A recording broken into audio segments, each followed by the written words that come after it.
கிச்சனுக்கு வந்து பார்த்தீங்கன்னா ஓரளவுக்கு எல்லாமே அரேஞ்ச் பண்ணி வச்சுருக்குங்க. இன்னும் கம்ப்ளீட் ஆகலை. ஸோ கம்ப்ளீட் ஆனதுக்கப்புறம் நான் வந்து அந்த கிச்சன் டூரை வந்து அப்டேட் பண்ணுறேன் பாருங்கள்.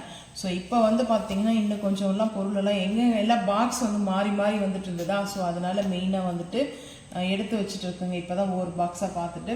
ஸோ இப்போ ஆயில் கேன் தேவை. ஸோ அதுக்காக தான் மெயினாக வந்து பார்த்தீங்கன்னா பாருங்கள் ஆயில் கேனு நம்ம வந்துட்டு கோகனட் ஆயில் யூஸ் பண்ணுறோம். அதுக்கப்புறம் நல்லெண்ணெய் யூஸ் பண்ணுவோம். நல்லெண்ணெயும் அதுக்கப்புறம் ரீஃபண்ட் ஆயிலும் யூஸ் பண்ணிக்கலாம். சன்ஃப்ளவர் ஆயிலும் ரீஃபண்ட் ஆயிலும் வந்து யூஸ் பண்ணிக்கலாங்க.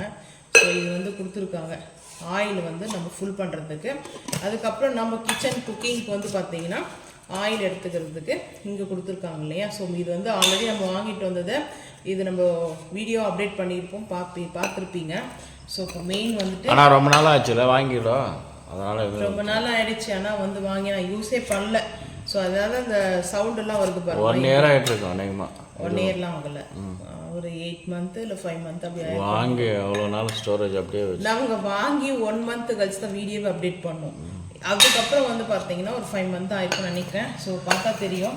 ஸோ இங்கே வந்து ஆயில் கேன் வச்சுருக்கேன். அதுக்கப்புறம் இங்கே பாட்டில்லாம் இது வந்து dry fruits, so juice tumbler, already இன்னொரு ஜூஸ் டம்ளர்லாம் வாங்கிட்டு வந்து நம்ம அப்டேட் பண்ணியிருக்கோம். அதெல்லாம் கொண்டு பாடு அரேஞ்ச் பண்ணியாச்சுங்க. அதுக்கப்புறம் இந்த பாட்டில் வந்து ஸ்டோரேஜ், இது வந்து ஏர் கண்டெய்னர். நான் வந்து பிக்கலுக்காக தாங்க யூஸ் பண்ணுறேன் இந்த பாட்டில் வந்து பார்த்தீங்கன்னா. ஸோ அதனால் எடுத்து வச்சுருக்கேன். குவாலிட்டியாக இருக்குது, ஆனால் ரேட் வந்து பரவாயில்ல, நம்மளுக்கு டிமார்ட்டில் வாங்கிட்டு வந்தது. ஸோ அதுக்கப்புறம் வந்து பெப்பருக்கு நான் இதை அங்கே வந்து பிளாஸ்டிக் தான் யூஸ் பண்ணிட்டு இருந்தேங்க. ஏன்னா பிளாஸ்டிக் போதும், நம்ம வந்து வேறு நம்ம வீடு ஷிப் ஆனதுக்கப்புறம் யூஸ் பண்ணிக்கலான்ட்டு அப்படியே எடுத்து வச்சுட்டு இருந்தேன். ஸோ அங்கே பிளாஸ்டிக் தான் நம்ம யூஸ் பண்ணியிருப்போம். இங்கே வந்து பார்த்திங்கன்னா இந்த கண்ணாடி பாட்டில் எடுத்து வச்சுருக்கேன் பெப்பர் சால்ட்டுக்கு. அதுக்கப்புறம் இங்கே பாட்டிலேருந்து எடுத்து வச்சுருக்கேன் பாருங்கள். இந்த கேப் வந்து ஓப்பன் பண்ணி பார்த்தாவே இதெல்லாம் தெரியும் பாருங்கள், சூப்பராக இருக்குது. ஸோ இது வந்து ட்ரை ஃப்ரூட்ஸ் தான் கொடுத்துருக்காங்க. பிஸ்தா, பாதாம், முந்திரி வந்து பார்த்திங்கன்னா இதில் ஸ்டோரேஜ் பண்ண கொடுத்துருக்காங்க. என்னென்னா எதனால் ஸ்டோரேஜ் பண்ணாதுன்னா நல்லா அந்த கிறிஸ்னஸாக அப்படியே இருக்கும். அந்த பார்த்திங்கன்னா நமுத்து போகாது, மெயினாக அதுதான் வந்து ரீசன். அதுக்கப்புறம் வாட்டர் மக்கு, நம்ம தண்ணிக்கு வந்து டைனிங் டேபிளில் வைக்கிறதுக்காக. இது குடம் வந்து பார்த்திங்கன்னா பால் குடம்.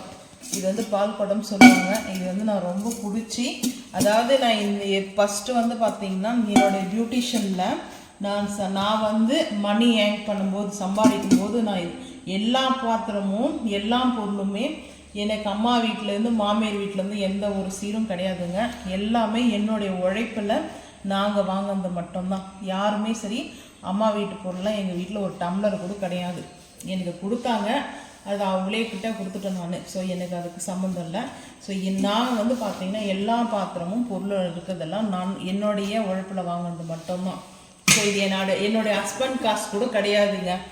என் ஹஸ்பண்டுடைய காசில் வாங்கினது 4 டம்ளரு 2 கரண்டி, இது மட்டும்தான் வாங்கினது அவங்களுடைய ப்ராப்பர்ட்டி. ஸோ இது எல்லாம் முழுசும் பார்த்தீங்கன்னா என்னுடைய காசில் வாங்கினது. அது எப்படி மொத்தமே என் காசு தானே இப்போ? எப்படி? ஆமாம், நான் உனக்கு கல்யாணம் பண்ண பிறகு நீ தானே எல்லாமே எனக்கு. மக்களே நீங்கள் மறக்காமல் வந்து கமெண்ட் பண்ணுங்க. கல்யாணம் பண்ணதுக்கப்புறம் நான் வந்து அவங்களுக்கு ப்ராப்பர்ட்டினா அப்போ நான் வாங்கினது உங்களுக்கு எப்படி? ரொம்ப நைட்டும் நிறைய லைஃப்பில் ஓடிட்டேன், ரொம்ப கஷ்டத்தை வந்து பார்த்தீங்கன்னா அவ்வளோ காசு பின்னாடி அவ்வளோ ஓடின லைஃப்பில். ஆனால் இந்த ஒரு 5 வருஷமாக வந்து பார்த்தீங்கன்னா முடிஞ்ச அளவுக்கு சம்பாதிக்கிறோம், அவ்வளோதாங்க. இப்போ வந்து பார்த்தீங்கன்னா இந்த டம்ளரு